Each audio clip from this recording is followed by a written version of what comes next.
특징적으로 코오롱 생명과학을 보겠습니다. 코오롱 생명과학은 그동안 몇 번 이제 유튜브를 통해서 말씀을 드렸고 이제 한 달 정도 전에도 이제 말씀을 드렸는데 실질적으로는 아직까지는 이제 크게 이제 개선되는 그런 모습들은 나타나지 않고 오히려 이제 인보사 푸모커가 관련해서 가처분이 기각됐어요. 그래서 관련 소식 때문에 주가가 이제 급락하는 모양새이기 때문에 관련 이슈를 한번 보겠습니다. 또 이제 시장에 중요한 영향을 미치는 종목이니까 또 반복해서 체크를 할 수밖에 없을 것 같은데, 사실 이번 결정은 좀 아까워요. 왜냐면 제약바이오주 진짜 순환시대라고 봐야 될 것 같아요.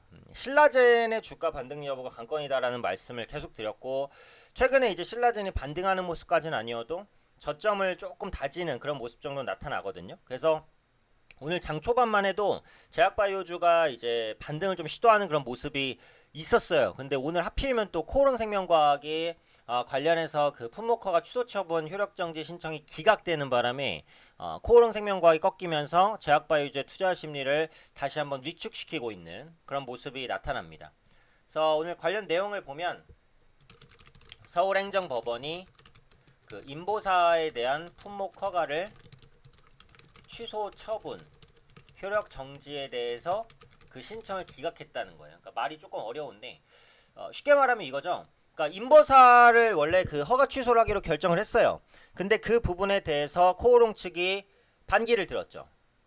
이거는 아직 효력 그 취소까지는 아닐 것 같은데 취소를 했으니까 과도하다. 일단은 취소 효력을 좀 정지해 달라라는 시간 벌기 전략을 했는데 그 취소 처분 효력을 정지해 달라는 걸 기각했어요. 그 말은 뭐예요? 그냥 품목 허가를 취소해라. 이 얘기가 되는 거거든요. 그러니까 이전에 있었던 그 인보사에 대한 그 취소 처분 효력 정지에 대한 부분을 이해하시려면 제가 한 달 정도 전에 올려드린 코오롱 생명과학 영상을 한번 보시면은 충분히 도움이 될 것 같고요.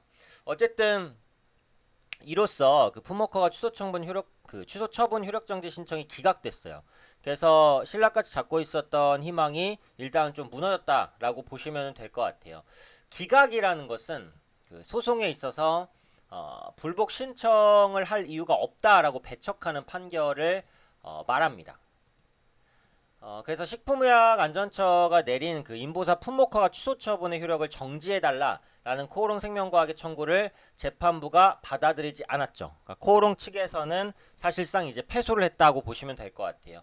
그래서 이에 따라서 이제 코오롱 생명과학이 본안 소송에서는 당연히 어쩔 수 없이 상당히 좀 불리한 그런 입장에 처하게 됐다라고 보시면 되겠죠.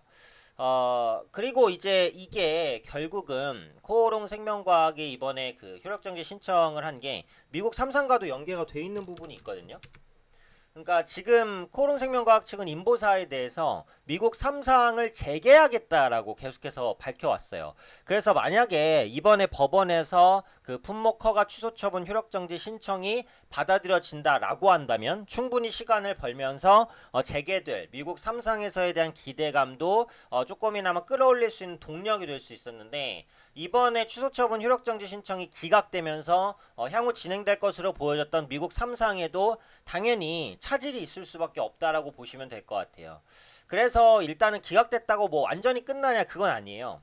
앞으로 이제 코오롱 생명과학이 지금 말씀드리는 그 품목허가 취소 처분 효력 정지 신청 기각 결정에 대해서 불복을 할 수가 있습니다. 한국 같은 경우에는 이제 그 뭔가 억울한 그런 부분들을 최대한 이제 배제하고자 삼심제를 취하고 있어요. 그렇죠? 그래서 불복 여부를 포함해서 공시 의무 사항이 발생하면은 공시하겠다라고 밝혔어요. 그래서 실제로 이제 코오롱 생명과학이 이것에 불복을 할지 아니면 받아들일지 그런 부분들을 확인을 해보셔야 돼요. 근데 어쨌든 법원에서 효력정지 신청이 기각이 일단 된 상황이기 때문에 불복을 해도 그렇게 큰 성과는 없을 거라고 보여져요. 그럼 어쨌든 허가가 취소되는 것은 어쩔 수 없다라고 봐야 되고 지금 진행되는 미국 3상에도 악영향을 미칠 가능성이 높다. 그래서 어떻게 보면은 좀 신라까지 잡고 있었던 희망조차도 좀 무너지게 되는 그런 모습이다라고 보시는 게 맞겠습니다. 그래서 기술적으로 보면 이게 신저가 패턴이에요. 제가 항상 말씀드렸지만 신저가라는 것은 이 종목을 매수해서 혹은 보유해서 수익을 보고 있는 사람은 없다라는 거거든요. 그렇기 때문에 주가가 소폭이라도 반등할 때마다 계속해서 그 매물에 대한 압박 이런 부분들을 받아 나갈 수밖에 없는 상황이 됐습니다. 그러니까 기술적으로도 코오롱생명과학은 지금 위치에서 추가적으로 하락할 가능성이 매우 높다라고 보고 있기 때문에 보유하고 계신 분들도 일단은 매도 후에 뭐 나중에 매수를 하더라도 재매수를 하는 관점이고, 그러니까 지금 이제 뭐 그래도 기대해 본다라고 하면 코오롱생명과학이 불복을 할지, 그 다음에 미국 3상이 이제 다시 한번 진행이 될지 이런 부분인데, 불복을 해도 제가 말씀드린 대로 큰 성과를 내기가 어렵고요. 미국 3상 같은 경우에도 진행이 되기가 어쨌든 어려워요. 기존에도 어려웠는데 이번에 풋모커가 취소처분 효력정지 신청이 기각되면서 더 어려워졌단 말이죠. 그래서 이런 부분들을 전반적으로 보자면 코오롱생명과학은 현재로서는 기대할 수 있는 부분이 많이 남아있지 않다.